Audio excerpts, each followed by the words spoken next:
ನಮ್ಮ ನ್ಯೂಸ್ಗೆ ಸ್ವಾಗತ. ಹುತಾತ್ಮ ವೀರ ಯೋಧನ ಸ್ಮಾರಕನ ಬಳಿ ಅಶುಚಿತ್ವ.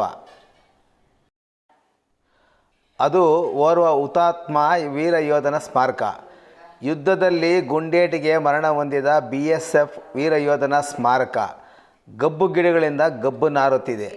ಇಂದು ಕಾರ್ಗಿಲ್ ಯುದ್ಧದ ದಿನಾಚರಣೆಯಾದರೂ ಆ ಗ್ರಾಮದಲ್ಲಿ ಸೈನಿಕನ ನೆನಪು ಮಾಡಿಕೊಳ್ಳುವವರೇ ಇಲ್ಲದಂತಾಗಿದೆ. ಸ್ಮಾರಕದ ಸುತ್ತಮುತ್ತ ಕನಿಷ್ಠ ಸ್ವಚ್ಛತೆಯನ್ನು ಕಾಪಾಡಲು ಅಧಿಕಾರಿಗಳಿಲ್ಲ, ಅವರಿಗೆ ಪುರುಸೊತ್ತಿಲ್ಲ. ಸರ್ಕಾರಿ ಶಾಲಾ ಆವರಣದಲ್ಲಿದ್ದರೂ ಸ್ಮರಿಸಿಕೊಳ್ಳದ ಹುತಾತ್ಮ ವೀರ ಯೋಧನ ಸ್ಮಾರಕ. ಇಂದು ದೇಶದ ಅತ್ಯಂತ ಮಹತ್ವದ ದಿನ. ಪಾಕಿಸ್ತಾನ ಮತ್ತು ಭಾರತದ ನಡುವೆ ನಡೆದ ಕಾರ್ಗಿಲ್ ಯುದ್ಧದಲ್ಲಿ ಭಾರತ ಜಯಭೇರಿ ಬಾರಿಸಿ ಇಂದಿಗೆ 2 ದಶಕಗಳು ಕಳೆದಿವೆ.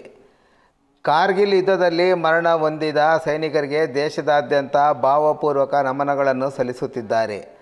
ಆದರೆ ತಾಲೂಕಿನ ಕೈವಾರದ KL ರಮೇಶ್ ಎಂಬ ವೀರ ಯೋಧ ಭಾರತದ ದೇಶಕ್ಕೋಸ್ಕರ ತ್ರಿಪುರ ಬಳಿ ಗುಂಡೇಟಿಗೆ ಬಲಿಯಾಗಿ ಮರಣ ಹೊಂದಿದ್ದ. ಆತನ ಸ್ಮಾರಕ ಕೈವಾರದ ಸರ್ಕಾರಿ ಶಾಲೆ ಆವರಣದಲ್ಲಿ ನಿರ್ಮಿಸಿದ್ದು ಸ್ವಚ್ಛತೆ ಇಲ್ಲದೆ ಮರುಗುಡುತ್ತಿದೆ.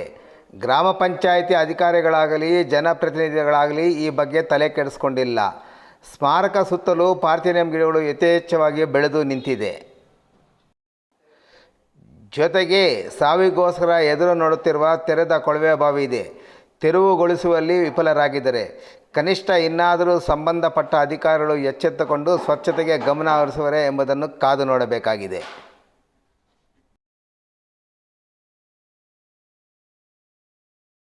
ಬರಬೇಕು ನಮ್ಮವರು, ನಮ್ಮ ಯೋಧರು ಅಂತ. ಅದು ಯಾರಿಗೆ ಬರುತ್ತೋ ಯಾರಿಗಿಲ್ಲೋ ಗೊತ್ತಿಲ್ಲ. ನಾನು ಅಧ್ಯಕ್ಷರಾಗಿರೋದ್ರಿಂದ ಒಬ್ಬ ಹುತಾತ್ಮರಿಗೆ ಗೌರವ ಸಲ್ಲಿಸಬೇಕಾಗಿರೋದು ನನ್ನ ಜವಾಬ್ದಾರಿ. ಇದನ್ನು ನಾನು ಕೊಳವೆ ಬಾವಿನ ಮುಚ್ಚಿಸಿ ಇದನ್ನೆಲ್ಲ ಕ್ಲೀನ್ ಮಾಡಿಸಿ ಸ್ವಚ್ಛತೆ ಕಾಪಾಡಿ ಅವ್ರಿಗೆ ಗೌರವ ಸೂಚಿಸೋದು ನನ್ನ ಜವಾಬ್ದಾರಿ. ನಾನು ಮಾಡ್ತೀನಿ.